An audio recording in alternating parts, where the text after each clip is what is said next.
ትንቢተ ሐጌ ምዕራፍ 1 የቤተ መቅደስ መታደስ። በንጉሡ ዳርዮስ በሁለተኛው ዓመት በስድስተኛው ወር ከወሩም በመጀመሪያው ቀን የእግዚአብሔር ቃል በነቢዩ በሐጌ እጅ ከይሁዳ ነገድ ወደ ሆነው ወደ ሰላትያል ልጅ ወደ ዘሩባቤል ወደ ታላቁ ካህን ወደ ኢዮሴዴቅ ልጅ ወደ ኢያሱ እንዲህ ሲል መጣ። ሁሉን የሚችል እግዚአብሔር እንዲህ ይላል፣ ይህ ሕዝብ የእግዚአብሔር ቤት የሚሠራበት ዘመን አልደረሰም ይላል በላቸው። የእግዚአብሔርም ቃል በነቢዩ በሐጌ እጅ እንዲህ ሲል መጣ። በውኑ ይህ ቤት ፈርሶ ሳለ እናንተ ራሳችሁ በተሸለሙ ቤቶቻችሁ ለመኖር ጊዜው ነውን? አሁንም ሁሉን የሚችል እግዚአብሔር እንዲህ ይላል፣ እስኪ በልባችሁ መንገዳችሁን አስቡ። ብዙ ዘራችሁ፣ ጥቂትም አገባችሁ፣ በላችሁ፣ ነገር ግን አልጠገባችሁም፣ ጠጣችሁ፣ ነገር ግን አልረካችሁም፣ ለበሳችሁ፣ ነገር ግን አልሞቃችሁም።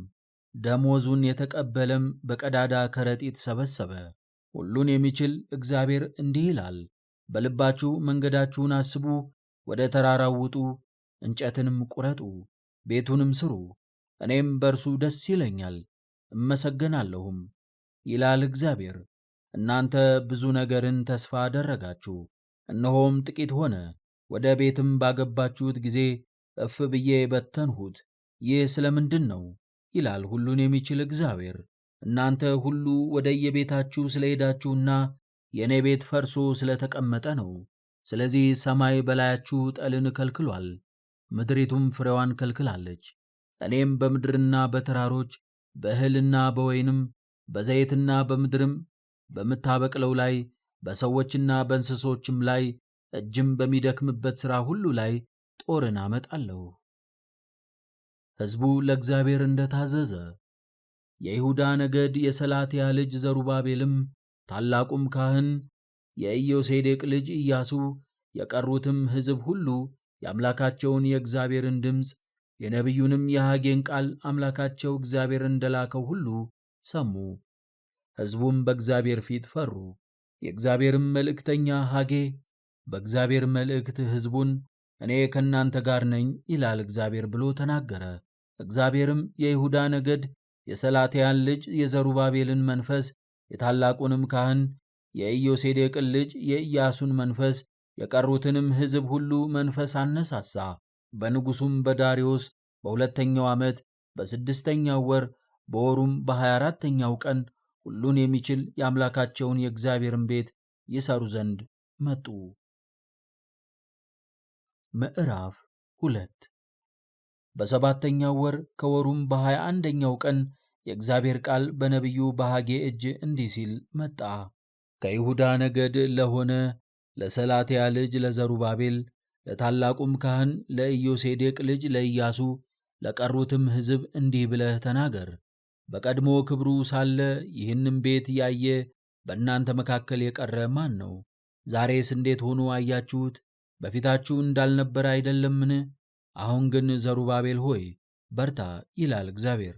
ታላቁም ካህን የኢዮሴዴቅ ልጅ ኢያሱ ሆይ በርታ፣ እናንተም የሀገሩ ሕዝብ ሆይ በርቱና ስሩ ይላል እግዚአብሔር። እኔ ከእናንተ ጋር ነኝና ይላል ሁሉን የሚችል እግዚአብሔር። መንፈሴም በመካከላችሁ ይኖራልና አትፍሩ። ሁሉን የሚችል እግዚአብሔር እንዲህ ይላልና ገና አንድ ጊዜ በቅርብ ዘመን እኔ ሰማያትንና ምድርን ባሕርንና የብስንም አናውጣለሁ፣ አሕዛብንም ሁሉ አናውጣለሁ። በአሕዛብም ሁሉ የተመረጠውም ይመጣል፣ ይህም ቤት በክብር እሞላዋለሁ ይላል ሁሉን የሚችል እግዚአብሔር። ብሩ የኔ ነው፣ ወርቁም የኔ ነው ይላል ሁሉን የሚችል እግዚአብሔር። ከፊተኛው ይልቅ የዚህ የሁለተኛው ቤት ክብር ይበልጣል ይላል ሁሉን የሚችል እግዚአብሔር። በዚህም ስፍራ ሰላምን እሰጣለሁ ይላል ሁሉን የሚችል እግዚአብሔር። ይህን ቤተ መቅደስ ከፍ ለማድረግ ለምትሠራ ሰውነት ሁሉ ሰላምን እሰጣለሁ። ለካህናት የተሰጠ ምክር። በዳርዮስም በሁለተኛው ዓመት በዘጠነኛው ወር በ24ተኛው ቀን የእግዚአብሔር ቃል ወደ ነቢዩ ሐጌ እንዲህ ሲል መጣ። ሁሉን የሚችል እግዚአብሔር እንዲህ ይላል፣ ካህናቱን ስለ ሕጉ እንዲህ ብለህ ጠይቅ። አንድ ሰው የተቀደሰ ሥጋን በልብሱ ዘርፍ ቢይዝ ወይም የልብሱ ዘርፍ እንጀራን ወይንም ወጥን ወይም የወይን ጠጅን ወይም ዘይትን ወይም ማናቸውንም መብል ቢነካ ያ የተነካው በውኑ ይቀደሳልን? ካህናቱም አይሆንም ብለው መለሱ። ሐጌም በሬሳ የረከሰ ሰው ከነዚህ አንዱን ቢነካ ያ የተነካው በውኑ ይረክሳልን? አለ። ካህናቱም አዎ ይረክሳል ብለው መለሱ።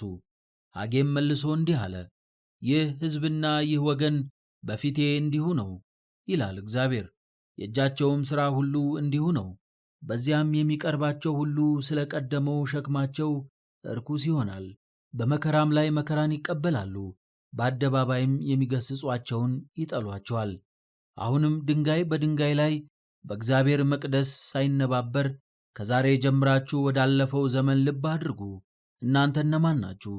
20 መስፈሪያ ገብስ በዘራችሁ ጊዜ 10 መስፈሪያ ገብስ ብቻ ገባችሁ። 50 ማድጋም ትቀዱ ዘንድ ወደ መጥመቂያው በገባችሁ ጊዜ 20 ማድጋ ብቻ ቀዳችሁ። የእጃችሁንም ሥራ ሁሉ በዋግና በአረምም በበረዶም መታው። እናንተ ግን ወደ እኔ አልተመለሳችሁም ይላል እግዚአብሔር።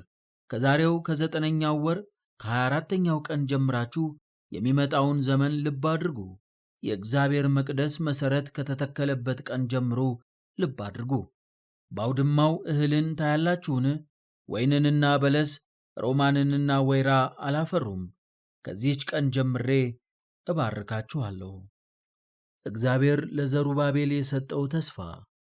በወሩ በ24ኛው ቀን የእግዚአብሔር ቃል ሁለተኛ ወደ ነቢዩ ወደ ሐጌ እንዲህ ሲል መጣ። ከይሁዳ ወገን ለሆነው ለሰላትያል ልጅ ለዘሩባቤል ተናገር፣ እንዲህም በል፣ ሰማያትንና ምድርን ባሕርንና የብስን አናውጣለሁ፣ የነገሥታትንም ዙፋን እገለብጣለሁ፣ የአሕዛብንም ነገሥታት ኃይል አጠፋለሁ።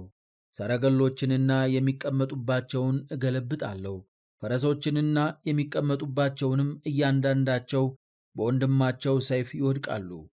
ባሪያዬ የሰላትያ ልጅ ዘሩባቤል ሆይ በዚያ ቀን እወስድሃለሁ ይላል ሁሉን የሚችል እግዚአብሔር። እኔ መርጬሃለሁና ይላል እግዚአብሔር። እንደ ቀለበት ማኅተም አደርግሃለሁ ይላል ሁሉን የሚችል እግዚአብሔር።